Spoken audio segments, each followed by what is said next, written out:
সন্দেশখালী যদি কিছুই যদি না হয়ে থাকে তাহলে আন্দোলনটা কি আমরা মিথ্যামিথি করলাম? আমরা মিথ্যা করলাম আন্দোলনটা। আমরা যে মানে 15টা দিন চোখের জল, আমাদের খাওয়া ছিল না, জ্যাম ছিল না। আমাদের যে এই সন্দেশখালী আন্দোলন হয়েছিল, তো আমাদের কোনো পার্টির থেকে আন্দোলন হয়নি। আমাদের মানে পিঠে দেয়াল থেকে গেছিল, সেই জন্য আমরা আন্দোলনটা করেছিলাম। সারা ভারতবর্ষ দেখতে পেয়েছে আন্দোলনটা আমরা কিভাবে চালিয়েছিলাম। আমাদের দিনের পর দিন, রাতের পর রাত আমাদের খাওয়া ছিল না, আন্দোলন করছিলাম আমরা। কিন্তু কত বোনেরা মায়েরা যে চোখের জল ফেলেছি আপনারা দেখেছেন। কিন্তু এখানে দিদি বলছে যে ওখানে কিছুই হয়নি, সন্দেশখালীর কিছুই হয়নি।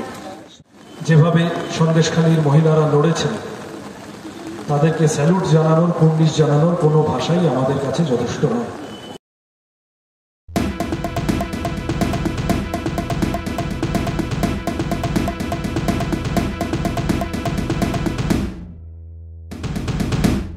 আমরা সকলেই দেখেছি সন্দেশখালীতে কি হয়েছে, এবং গত কয়েকদিনে নতুন করে সন্দেশখালীর ঘটনা, তাকে কেন্দ্র করে কিছু ভিডিও, কোনটা ঠিক কোনটা ভুল, বিভিন্ন বিতর্ক মাথাচাড়া দিচ্ছে। এবং কেউ কেউ বোঝানোর চেষ্টা করছে যে সন্দেশখালীতে আসলে কিছুই হয়নি, সবই সাজানো গল্প। আমরা আজকে এই অনুষ্ঠানটি, সভাটি করার সময় সন্দেশখালীর যারা প্রত্যক্ষ করেছেন, যারা অভিজ্ঞতার মধ্যে দিয়ে গেছেন এই অত্যাচার, তাদেরকে কাউকে কাউকে আবেদন করেছিলাম আসতে। তারা প্রশ্ন করলে প্রশ্ন করবেন, তাদের যদি আমাদের কাছে কিছু বলার থাকে তারা বলবেন। আমরা কেবল এইটুকু জানাতে পারি এই মঞ্চ থেকে যে আমরা সন্দেশখালীর নারীদের লড়াইয়ের পাশে আছি। আমি তাদের হাতে মাইক দিচ্ছি।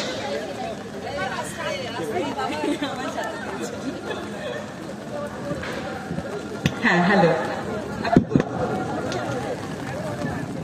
হ্যালো,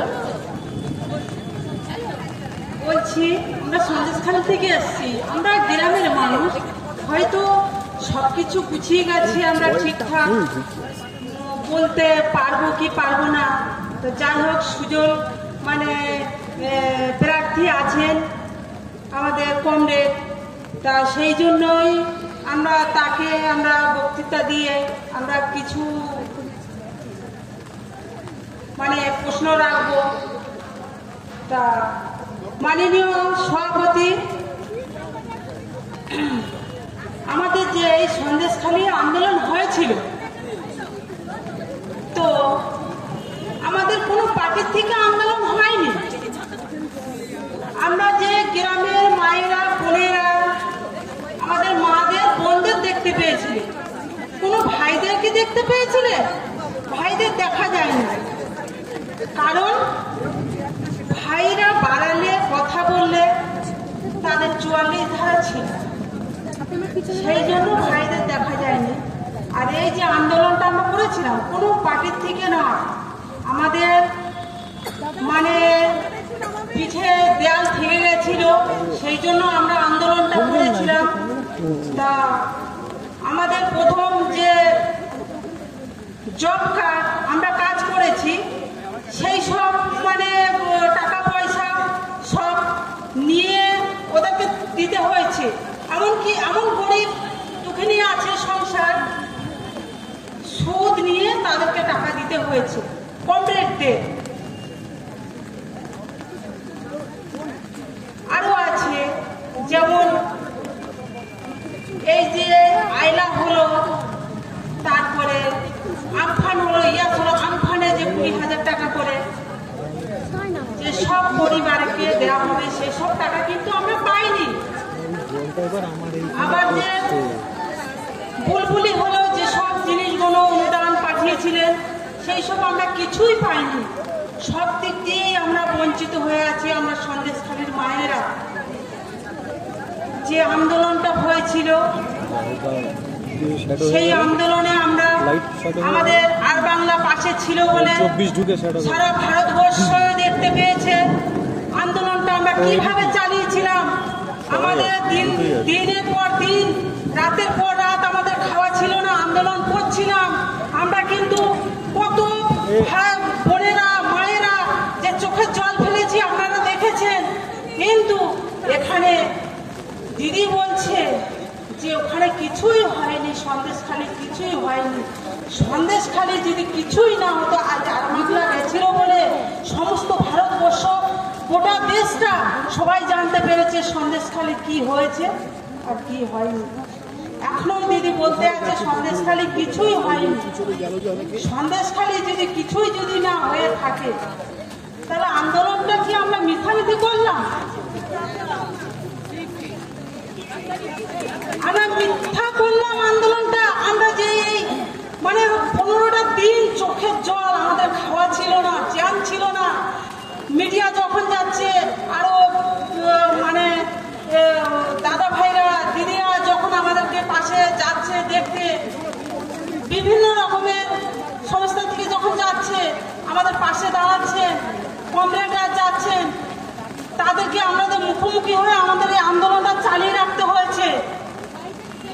খাওয়া ছিল না, চোখে ঘুম ছিল না। পর যে এই যে দিদি বলে গেছে ওখানে মিথ্যে কথা। আদিবাসী মায়েদের লাগিয়ে দিয়েছে গন্ডগোল নয়। এটা তো আমাদের মানে নিজেদের মায়েদের যে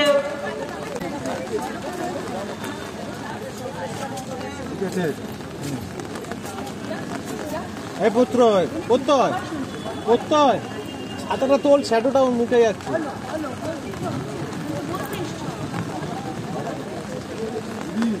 আমরা যে সন্দেশখালীর থেকে এসেছি এই সৃজন দাদাকে জানাতে, তা সৃজন দাদা এখন কি আমাদের রাখবেন এই লোকসভা ভোটে জিতলে? দাদা যে আমরা যে আন্দোলনটা চালিয়েছি আর দাদার জন্য চালিয়েছিলাম, সৃজন দাদার জন্যই আমরা চালিয়েছিলাম। সেই জন্য আমরা সন্দেশখালীর থেকে ছুটে এসেছি সৃজন দাদার কাছে। আমরা সন্দেশখালী জয় করব, আমরা সন্দেশখালী জয় করব, এই বলে আমার এই সৃজন দাদার পাশে এসেছি। আমরা টিভিতে দেখেছি আর স্বয়ং দেখলাম সৃজন দাদাকে, গর্বে বুক ফেটে গেল।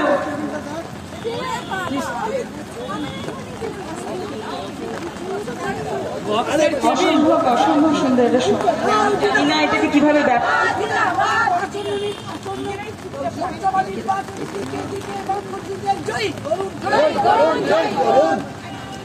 আমরা মেয়েদের কথায় আছি সৃজনের সাথে এবং সেটাই থাকবো বাকি সময়টুকু। আপনারা আছেন, আমরাও আছি। সন্দেশখালী থেকে যিনি এসছেন তাপসীদি যে কথাগুলি বললেন, সৃজন কিছু উত্তর দিবি বাবু।